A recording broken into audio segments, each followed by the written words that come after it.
panelists, we should mute, and then Bora will welcome us in, and then we'll end up spotlighting you when we're talking to you. That'd be great. Yeah, and I'll read the first the weekly news. Perfect, wonderful, and we should see some people up. Look at this. We already have 50 folks here. Wonderful. So great to see everybody. Hello, hello, everybody. Hello. Another minute. Yeah, we'll start. And here we go, pushing record. We remembered it this time. Recorded this computer. All right. All right, ladies and gentlemen, welcome to our 4th once-a-week series live lectures with Bora and myself. Ladies and gentlemen, 61C. Woo! Great to see everybody. All right, Bora, take us home. All right, agenda for the day. Where are we? Are my slides working? And almost. So what are we going to do? We are in week 4 now, so we're going to cover interesting stuff that we have for this week. First, we are going to cover things that are computing in the news. There are 2 very interesting and very relevant to this class announcements in the press this morning or overnight. And then, incidentally, I don't know how this was timed. I think this is just incredible. We have 2, rare experience for everybody in the class. 2 guests, Andrew Waterman and Jansop Lee from Sci5, who, if you did not know, they created, or at least heavily participated in creation of RISC-V. So they founded a startup company called Sci5 that is making RISC-V processors. So after that, we're going to talk about Quest, due dates, and open mic.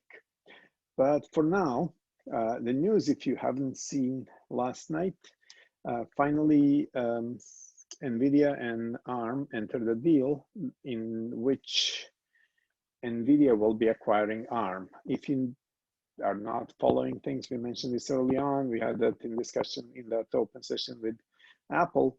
ARM is a dominant architecture at the moment in the commercial world in embedded processors.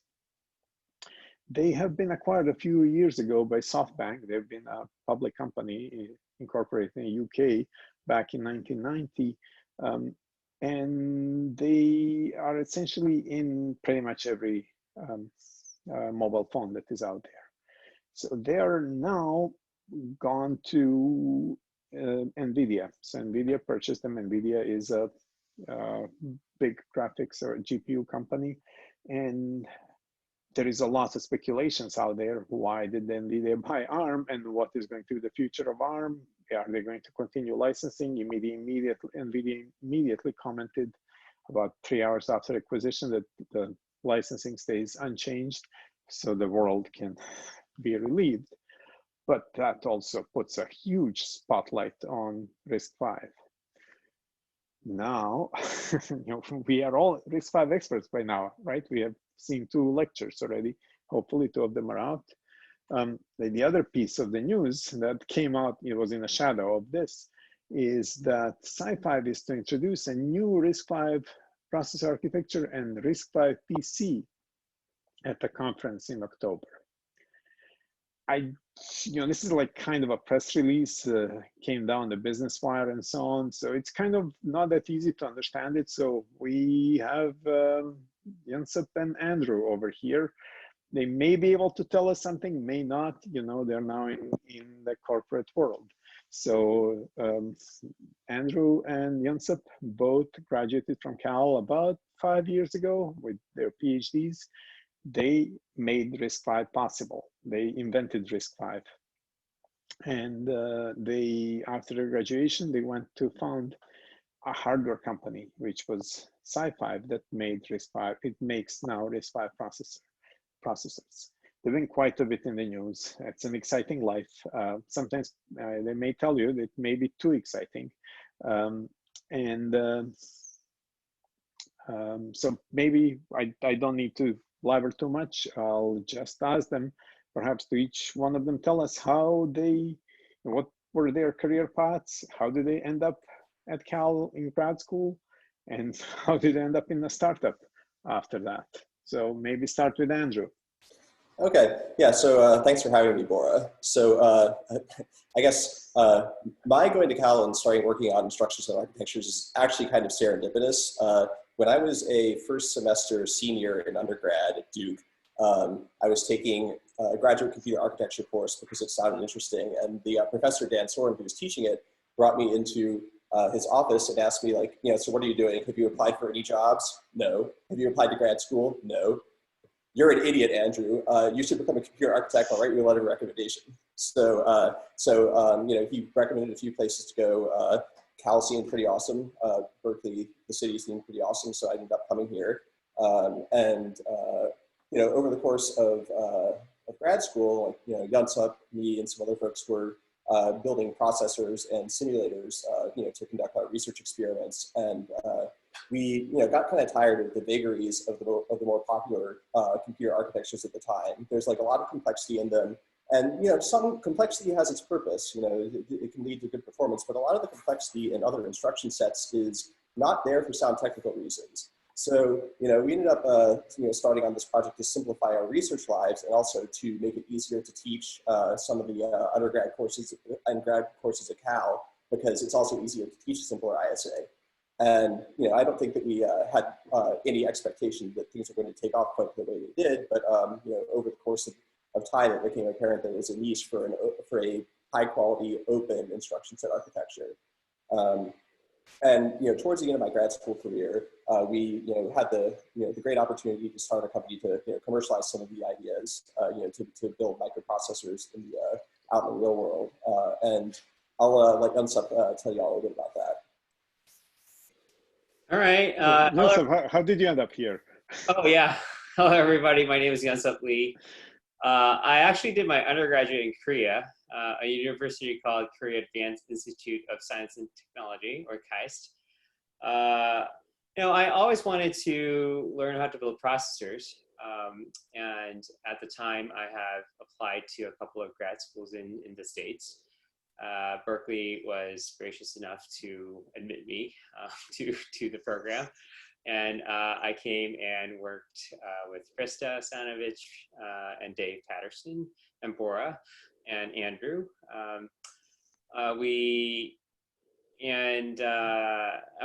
As I said, I wanted to learn how to build computers. The best way to learn is to build.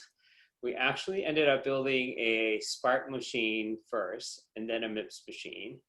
And then we had a couple things we didn't like about it, and we kind of ended up doing our own thing. And as you all know, the term RISC has been coined by Dave Patterson in the 80s. So we actually asked for advice on what we should name the ISA. And Dave kind of had a brilliant idea to call it RISC-V, the fifth version of RISC coming out of Berkeley. And I think that really helped kind of pushing the name out, because everybody had learned from the same textbook that I think you're learning from, and RISC was not a foreign term. So RISC-V started in 2010. Actually, we had a 10-year virtual reunion of the RISC-V project, where we had a bunch of interviews and things like that, talking about how we got here. In 2015, as Andrew said, we started Sci-5 and the RISC-V Foundation to commercially kind of make RISC-V happen. And it's been 5 years since we were at it. And I'm very disappointed in that picture.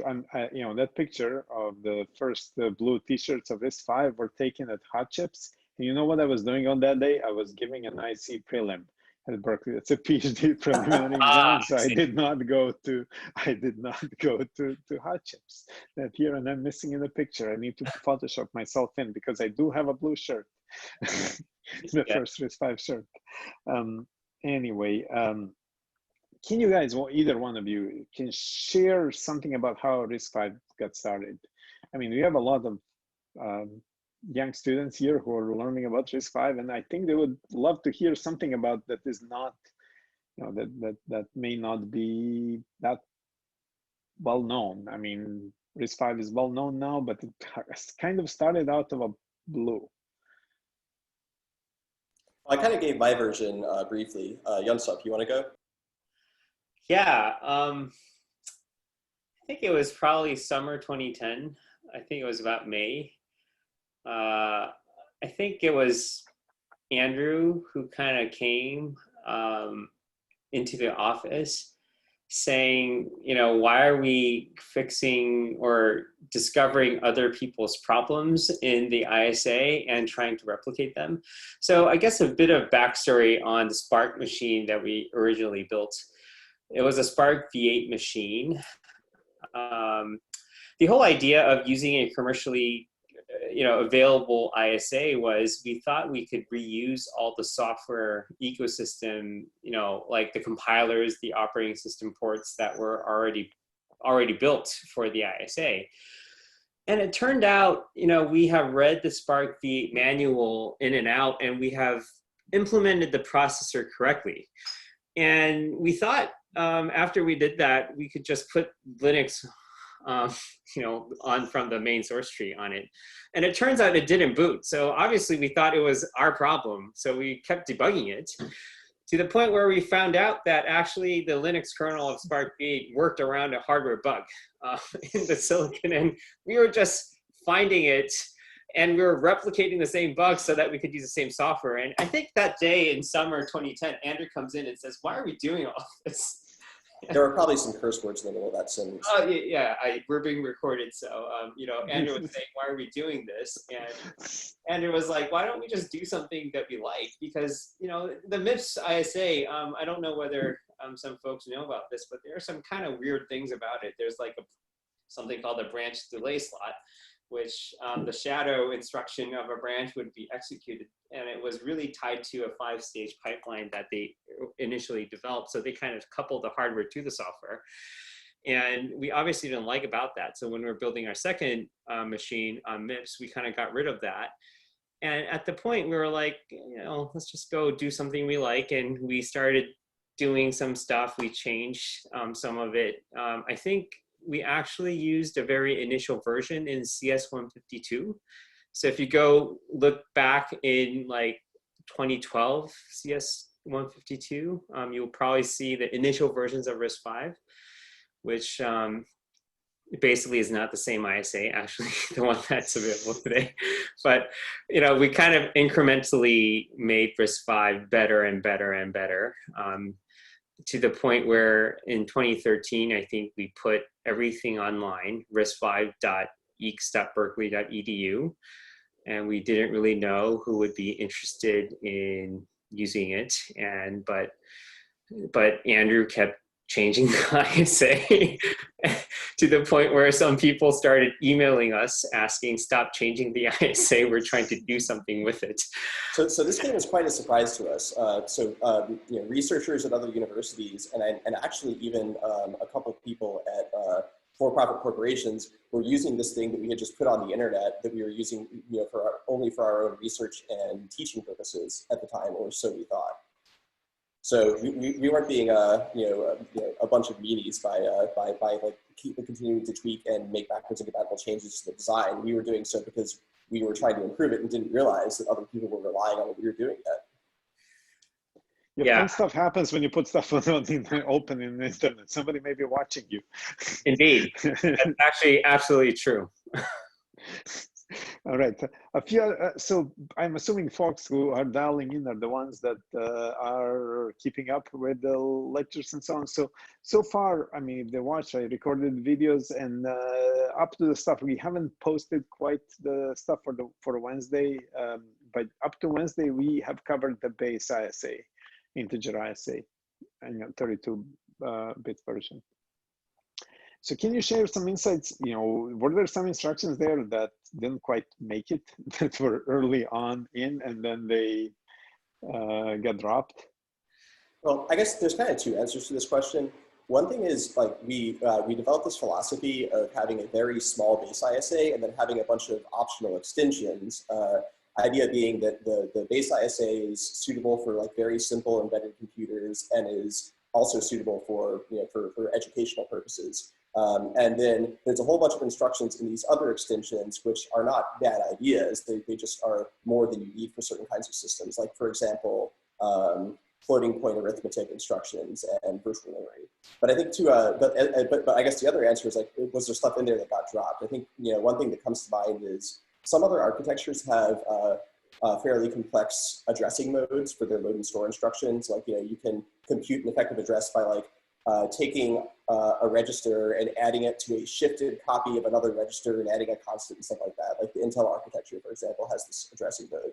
And stuff like that we considered, but it didn't end up making the cut because it adds complexity to the simplest implementations, makes the ISA harder to teach. And for a lot of applications, it just doesn't end up helping that much.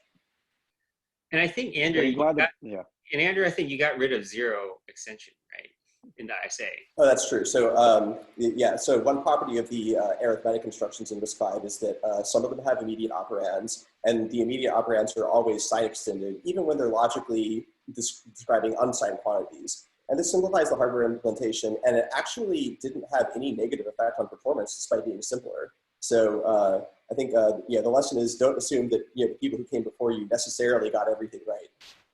And there were things that actually got more complicated as well.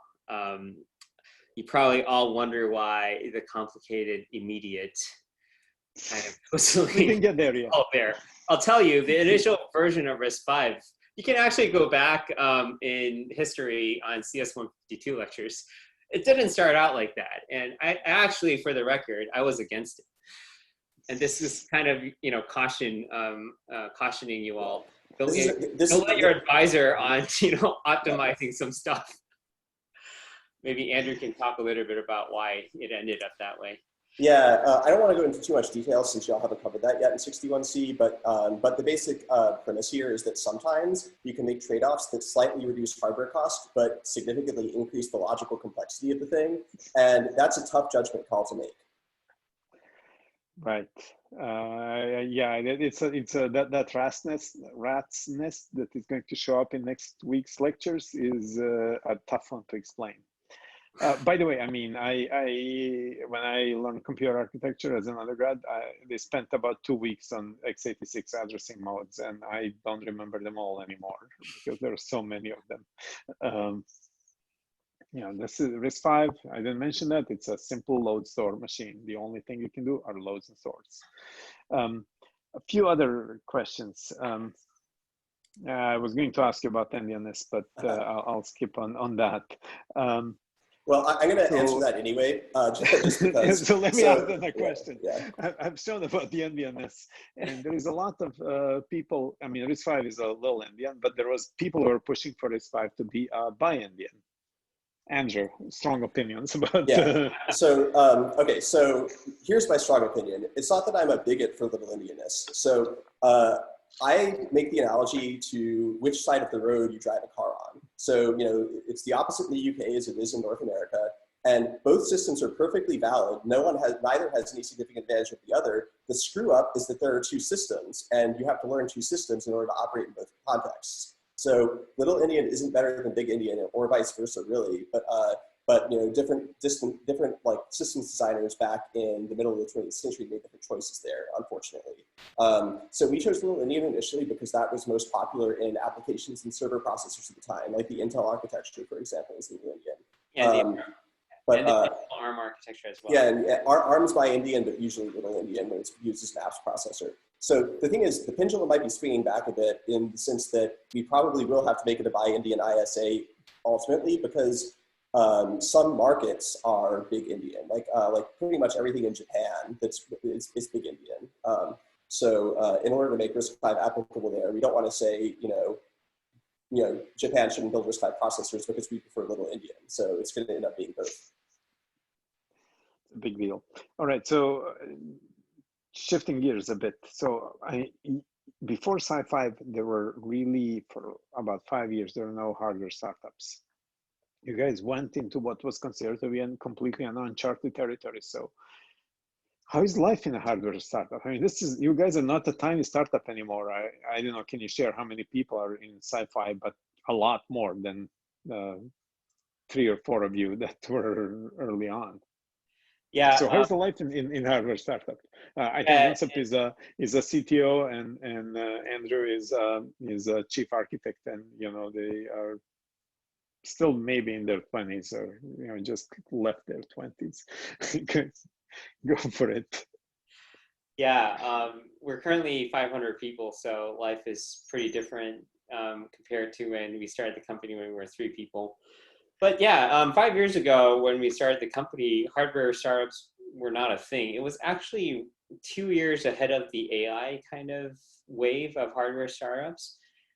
I've been kind of talking with lots of investors on, starting a free and open processor-based, startup, and just think about that sound when there's virtually no hardware startups, and you go meet an investor and say, "Hi, I'm Young-Sup Lee. I am interested in building a, open source processor-based startup."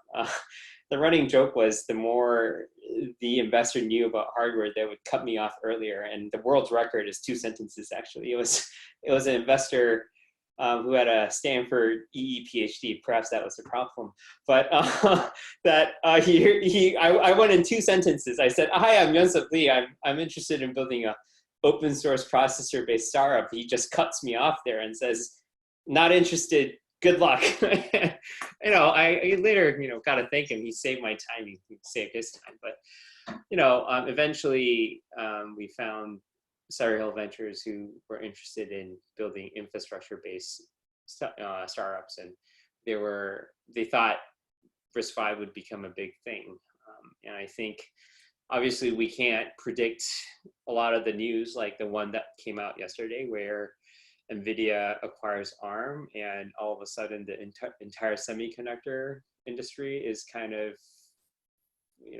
just trying to cope with what's going to happen. And I think it's a big opportunity for RISC-V, but obviously you can't kind of predict those events when we're doing a startup. But startup life is interesting in that sense, where there's a lot of twists and turns on a lot of external factors. But I think the parts that we can control is what we do internally at Sci-Fi, where we get at it every day, and we make incremental progress every day. Thank you. It's pretty crazy. I mean, what you guys went through is pretty crazy. And I mean, I can share that one of the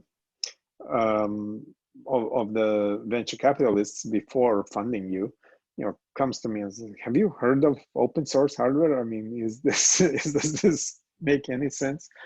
Totally. Totally.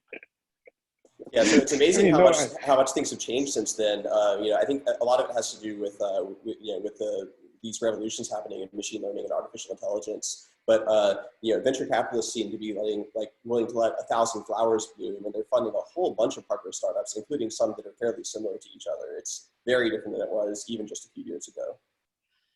Yeah, even though it sounds like a pretty big change, I think a lot of the external factors were there. I think perhaps the biggest one is the slowdown of Moore's law, where when it was the golden era of Moore's law was every 18 months, you would get smaller transistors, and exponential amount of them, 2x of them. So in that era, there was kind of no need to customize the hardware per se, where you get out of your way to go, build a custom architecture for a certain domain. You really didn't need to do that. The job of a computer architect was turn those extra transistors into better, faster computers, right? And there's obvious places to use those transistors, make the caches bigger, integrate a floating point unit, those type of ideas. But now, once Moore's law slows down, there's really no golden formula to make your processor or your compute chip better. And the need for customization was rising, and it was not really possible. And you kind of see how Linux changed the entire world. So I think there was those trends. I think the betting part, the gambling part, was really how fast it would all unfold. And I think that part was kind of, to our surprises, going really, really fast, or still going fast. So it's a really exciting time to be a computer architect, even because Moore's law is ending. It's pushing a lot more effort into customization of hardware for specific computations and algorithms, which, as Jonsop said, people hardly considered doing in general purpose computing even 20 years ago. That sounds all really exciting. So, I mean, our students are definitely now confused. I mean, they hear a lot of things. I mean, believe me, Dan and I pitched in like the first lecture, this need for customization.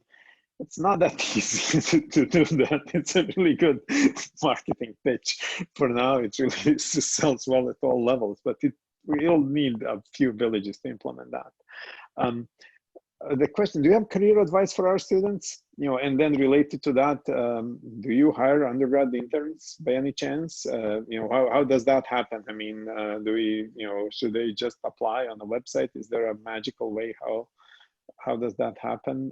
Do you hire full-time employees? Is there a secret handshake? That's what I want to know. Is there a secret handshake the Berkeley, EECS secret handshake to get in? That's what we want to know. Yeah, well, what's the password? 61C. Oh.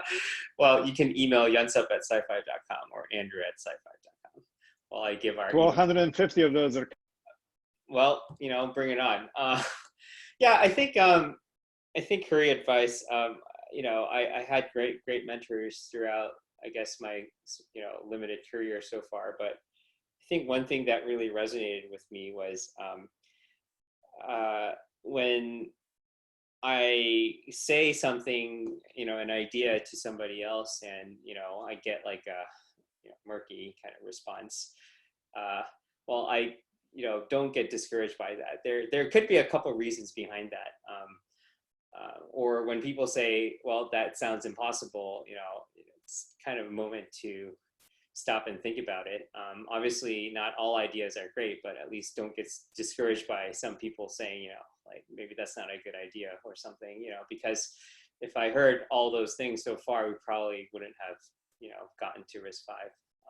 But, I ended up, kind of doing interesting things, exciting things that really was fun to me with, great friends and colleagues like Andrew. And I think, it's really great. Yeah.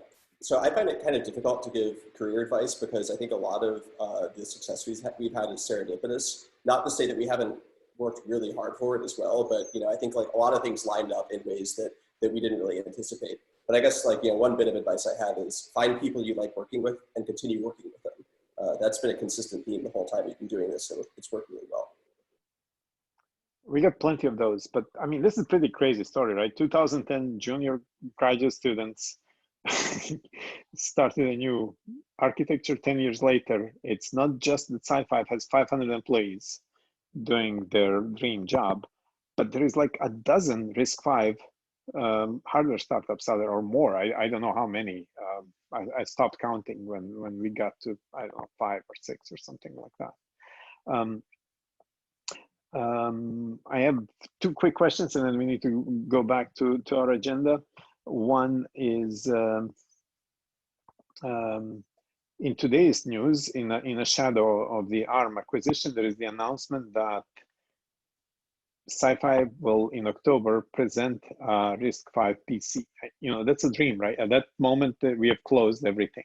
Is there anything you can say? I know that you're supposed to make an announcement, and Jonsop is the one that is supposed to do the speaking there.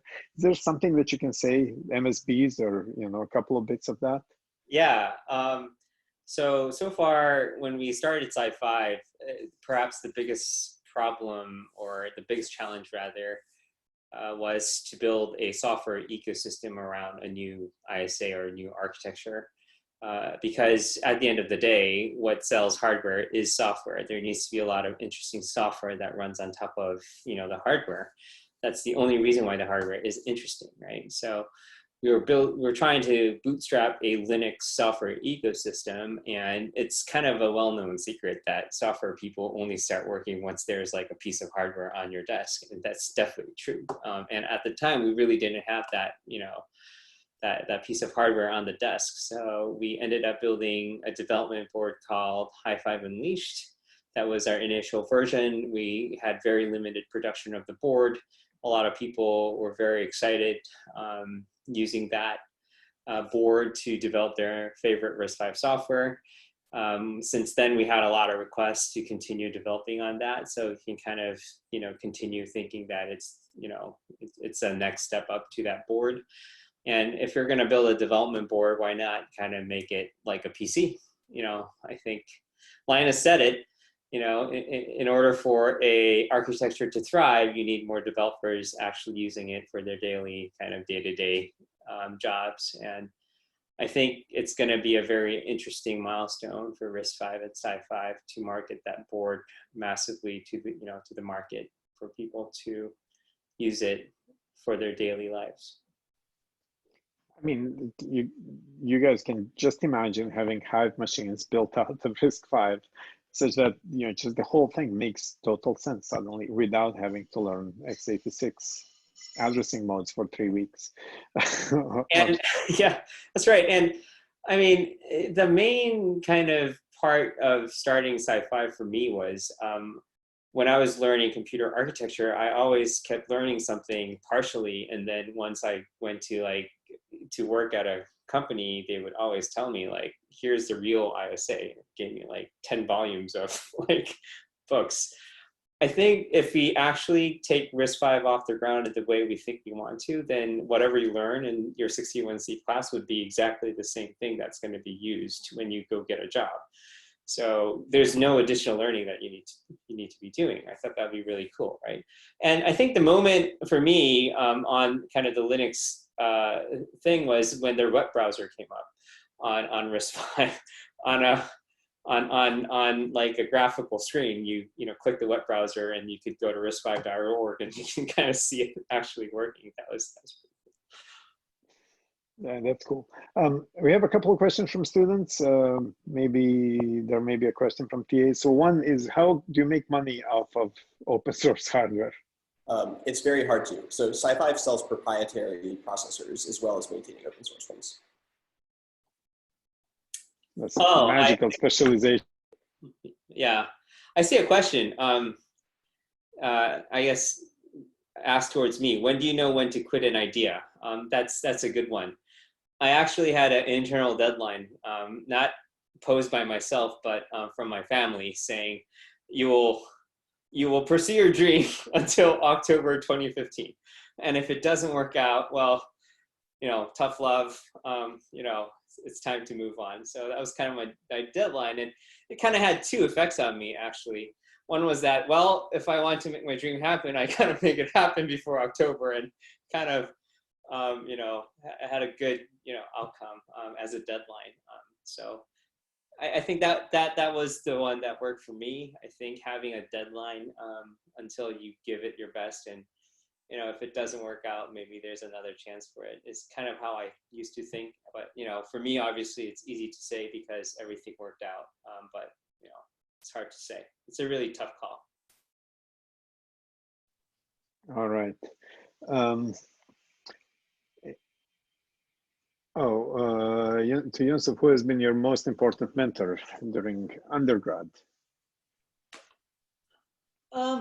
That's a very good question. Let me think about it. I had such great friends and professors.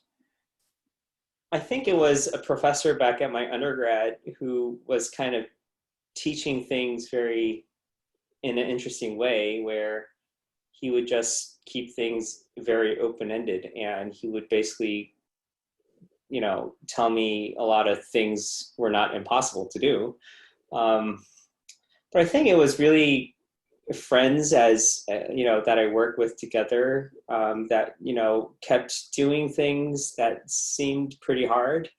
And you kind of reinforce yourself that you can, if you work hard, you can actually make things happen. And with, a dedicated small team with small, smart people, you can actually make things happen. I think it was kind of that reinforcement mechanism that kept me going. And, eventually say, building a processor, well, let's see whether it can be done. And come to Berkeley and you meet, like people like Andrew, Bora, Krista, Dave. Actually, Bora, I think the one unique thing about the Berkeley PhD program is nobody told us that building a computer was impossible.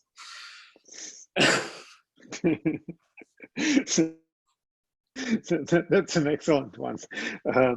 Any other quick questions from the others in the Dan, TAs?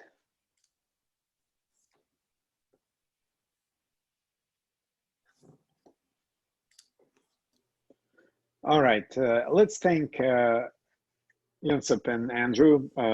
This is I hope people understand this is a quite unique experience, having two founders of RISC-V who actually made RISC-V possible and founded a company that is making that are going to make a RISC-V PC and make it available to the world in a couple of months. Pretty crazy stuff. I don't know if you guys feel the vibe, feel the electricity in the air, how the world is changing.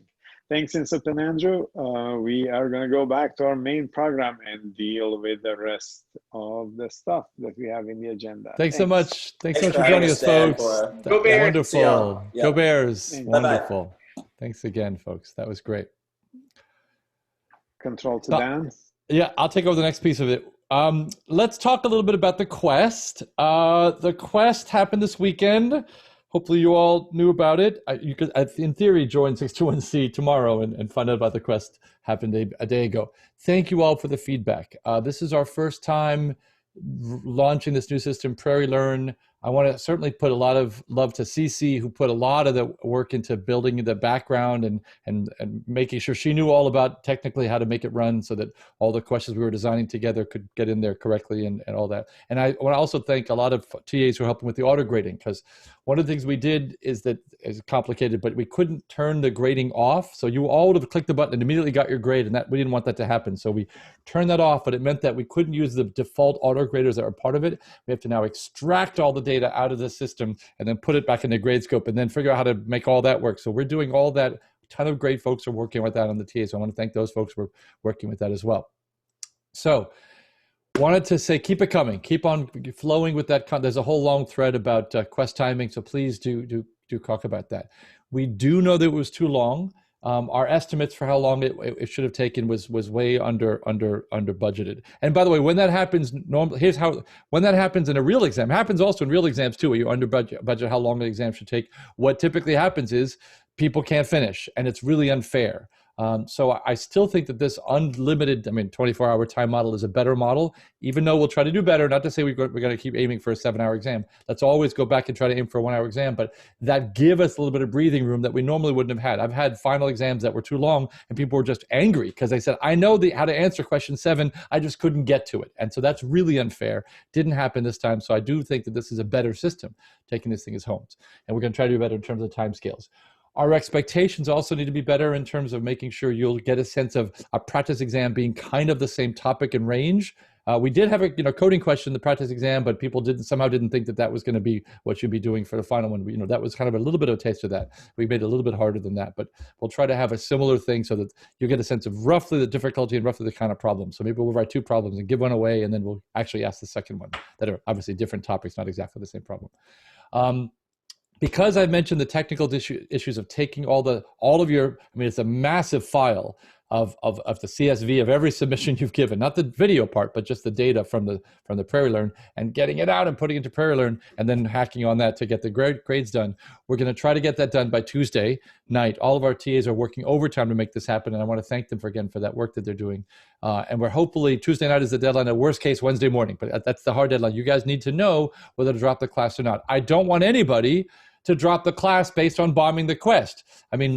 Chalk it up to bad expectations, not telling you how much it took. If you started the exam with 2 hours to go, thinking, they gave us an hour, that's not fair, because you probably needed 7 hours or 4 hours or 2. A lot of people did less, and if you knew your C, or if you're more fluent in that kind of thing, you probably took less time.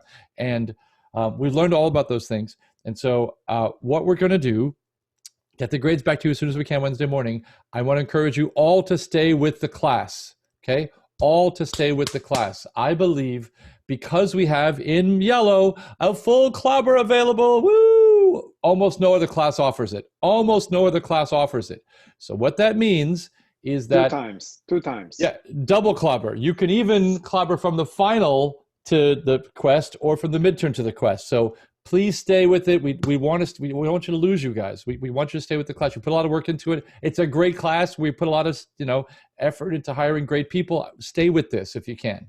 I mean, obviously, if you're finally, okay, you know what, this quest is one data point to tell me that I can't manage this semester. We understand if you drop it that case, but don't take a bad score if you had enough time to study for it and you think you can fit the workload in with your schedule. Please don't drop it because of that, because we'll give you a chance to overwrite that grade completely, 100%. Not some people actually only got a partial credit, a clobber, where like you have to own 25% of it. You can clobber 75. No, we are certainly doing this. Oh, look at this. I didn't know this. I'm seeing everybody gets an extra emergency drop. So even there, you can use an emergency drop. You get one free get out of jail card. That's get out of jail free card. So that's great. So that's the full clobber. There are a lot of questions about, how do I know when I need to retake it? We're all just trying to survive this week. So we're going to try to, if we can get the grades back to you by Wednesday, I'll consider the week a success. The week starting Monday, not starting on Sunday, because we did learn about the quest. But we're going to start Monday, get the grades back to you, then you all make a decision, get it there. There's obviously people going to be unhappy with this. The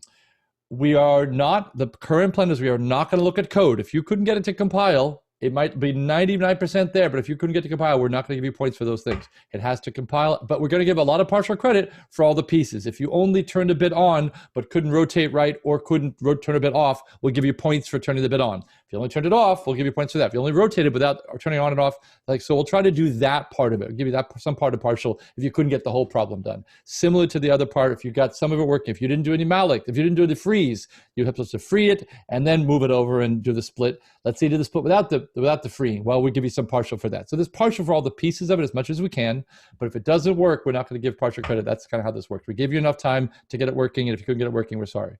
That's the current plan. Now, here we go. What's going to happen is next week, we're going to take a look at how the grades looked, look at what all the technical issues were. There's a ton. Boy, I've never been on Piazza for 6 hours straight like I was. All of us were just on it trying to answer questions as fast as we could.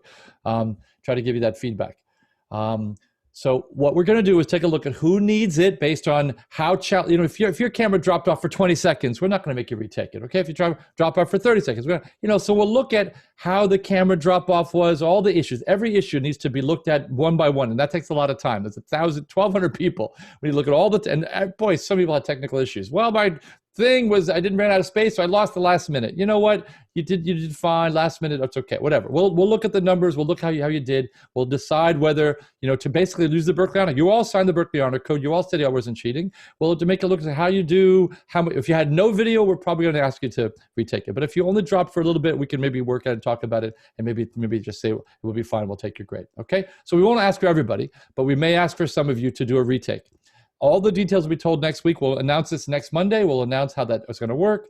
We're going to have different problems. We're going to give you not exactly the same problem, different problems, similar, and then go. It's just some amazing amount. I had, by the way, how much footage I have. I had the last second, CC knows this, I clicked the button on the form to allow for 1 terabyte on that form because it was like 100 gigs. And then it was 10 gigs. No, that's too much. 100 gigs. No. Let's make a terabyte. Literally is the biggest number I could choose on the silly form. There's a terabyte of data now. And by the way, my computer started to hum. I was like, why is my computer? Because my computer is synced that stupid folder. So my Google Drive was downloading every video as I was, that's this free. Why is my free space going from 200 gigs to 0? Wait, what? So I unsynced it, but it's there and it's crazy. So anyway, summary is left, exactly. My SSD is in pain. So we're going to, free SSD. No, don't free SSD. RM minus RF star. Okay. No. So long story short, we are going to let you know next week. Okay. And that's the idea. Now, you ready for the next one? The next one, you ready for it for the next one? Can I click the next slide? Here we go. The next slide is the drum roll. I need a drum roll. Drum roll. Hey, we're giving you an extension on the project. Woo, go Bears. So basically, a lot of people said, and we heard you guys, we are hearing you. I can't take it for course where we're not listening more than we are. We're listening to everything you say. You're saying, Dan, I expected to spend 1 hour on the exam.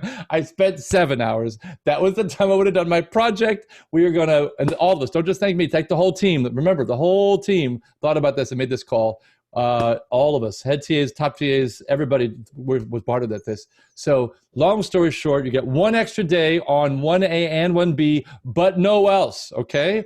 Only one that just give you 1 day to kind of make up for that. But I mean, look, hey, folks, what's my most famous phrase from my number representation? Come on, everybody type it. Famous phrase, 4 words. Ain't no free lunch. What it means is if I give you a day on this, it means you have less days on the stuff after it, okay? I'm sorry about that, but that's how it works. We can't be slipping too much. Ain't no free lunch over here. So just let you know, that's what we got. So don't like, oh, I'll fit it in. But you got to keep going. You got to keep pushing. This is hard. By the way, 61C, this is the hard weeks. Bor, give me some love. This is exactly the hardest weeks of this. If you can survive these weeks where we throw C at you and throw risk at you, and then the project 1 and the project, it's like literally back to back. You get to breathe more. It's really hard to have any time to breathe here. This is just the push through this. My wife, I have 2 kids. It's like labor. You got to just push through, push, and then you can get to the breathing. Then breathe, push, and then breathe. So this is a push time. Bor, go. Yeah, I mean, if you listen to just Dan speaking now, that's how he speaks in lectures. He's about 20% faster than the average. I'm about 20% slower than the average. So you actually get a breather this week. So you watch lectures at half speed or double speed, and you can adjust that depending on what you're exactly. Yeah. Oh goodness! But also we're learning. I mean, we're learning how to. We haven't done a class like this. Yeah, ever. This is all of us. I mean, I've never done this for a while. Exactly. And we're learning this, and we are going to adjust for the midterm. We are going to see a little bit different style of homeworks that are going to help you prepare. So you don't get the surprise of how does the style of a question. And then we'll practice a little bit more, and hopefully we're going to take out the surprise effect element from the midterm and the final, so that you get to show your knowledge. Yeah, exactly. And that's basically it. But yes, week 2 is the toughest. I mean, this is the fastest, quickest tour to see, and if you got it, you got it. If not, you get more time to nail it down, to basically code in C. That thing is going to stay forever. I wrote my master's in C. I lost my speed. I mean, I wrote 20,000 lines of C code. I wrote my master's in C too. I love it. It's the old school. I wrote a power line modem in C. Anyway, wonderful. Back to that. Okay. Yeah. Well, we have about 5 minutes or 3 minutes left now. I'm looking at the time. Okay, so let's quickly go to what those calendar. Bor, you want to take us off of the calendar, what we're looking at here? We got a couple of projects and stuff. Yeah. We have project due dates. I can't see this well over there. So we have a couple of project dues due. We have a homework, and I think there is a floating point homework that's out there. But we are going to release a RISC-V homework relatively early this week. So you can get going as soon as you finish floating point. This is hopefully a little bit later week. Conceptually, I would think it's easier. RISC-V is a little easier, but it's a completely different concept. So you're just gone, from C, dove into assembly. Some people might have seen C before, but nobody probably has seen assembly. So it's a different concept. We are going a little bit slower. And you're going to pick up a bit of a speed. However, when you see how does the memory system really work in assembly, that will help really understand why does the C do things in a particular way. All these mallocs and things like those are going to suddenly make sense. Sure. And we can look forward to next week's calendar as well. So just to give you, we're in week 4 and week 5, we can see, so this is all a week of RISC-V. We're deep into RISC-V, folks. It's 5 straight lectures now we already had one on Friday. So we've got, load word, store word, decisions, procedures, instruction formats. So this week is kind of how to write RISC-V. So you're there. And then we lift the hood next week, which is exciting. And Boris covered these lectures. I can't wait to see them, which is what does it actually mean to look at the ones and zeros, that what each of these mean. So look at the format of each of these guys. How do you translate it from assembly code to machine code? I'm going to come back on Friday of next week and do compiling, assembling, linking, and loading. And then we're going to down to the low level. We'll jump all the way down to the low level stuff after that. So we're looking forward to that being kind of a break, kind of a breather. The first 5 weeks, a third of the class is done. And week 6, we get to the low level stuff, which is really, really fun too. So I'll come back in week 6. Yeah, and again, I mean, if you watch me, I can't match Dan. I mean, there is I don't have that. Well, the speed. It's all about the speed. And the voices I can't do that. But I think I tried to really go relatively slowly and thoroughly through the concepts, and they're in a fairly compact form. We're going to release the rest of the videos tomorrow for this week, and then the next week is also going to be kind of a bit boring about how do we translate assembly to machine code. But then you will see, some of these things that Andrew mentioned about the rat's nest, or Jonsson mentioned about rat's nest of immediates. RISC-V. Right. Yeah, we get to the details, exactly. Yeah, by the way, I want to say, go ahead, Bart, finish yeah, go ahead. Well, I just want to say, everybody doesn't realize how lucky you are. Bora helped make RISC-V happen. Do you realize this? You're learning about RISC-V from the guy that made it happen. That's very exciting. I had nothing to do with it. I'm just riding on the coattails of him. So you guys, please give that love that way, because that's great. I'm so pleased. I've learned, to be honest, what did I learn from RISC-V? I learned from Bora. Okay, if you ask me a question, I'll say, what did Bora teach me last year? That's what it is. So Bora is the awesome guy in the RISC-V conversation. So I love it. It's great stuff. But a biggest thing would be to get Dan record all of these videos eventually. No, stop. No,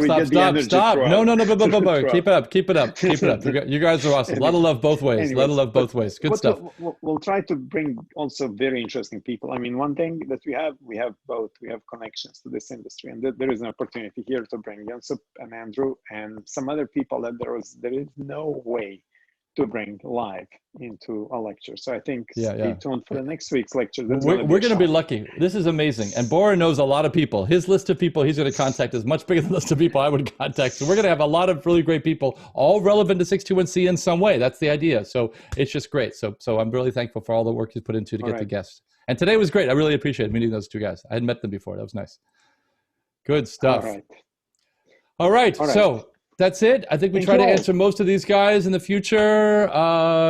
Partial credit. Again, we're not going to do partial credit. We're going to do partial credit on the auto grading kind of stuff, but not looking at code. And next time, if you need to go to the bathroom, that's why I broke it up into pieces. Hit the restroom and then jump in and lock in there and then hit the restroom again for pieces. So we'll break up an exam up into a lot more pieces like that, and we'll do that next time. All right. Thanks, everybody. We'll see you next week. 61C. See you next week. 61C. Thanks, everybody. We got to 100 people. All right. Good stuff. We had 120 at some point. You did. You got me on this. I can't believe I was thinking we'd have 4. I think CC. You win the Price is Right conversation. Good stuff. See you guys. We'll see you next week. All right. Thanks, folks. Yep. Okay. Bye.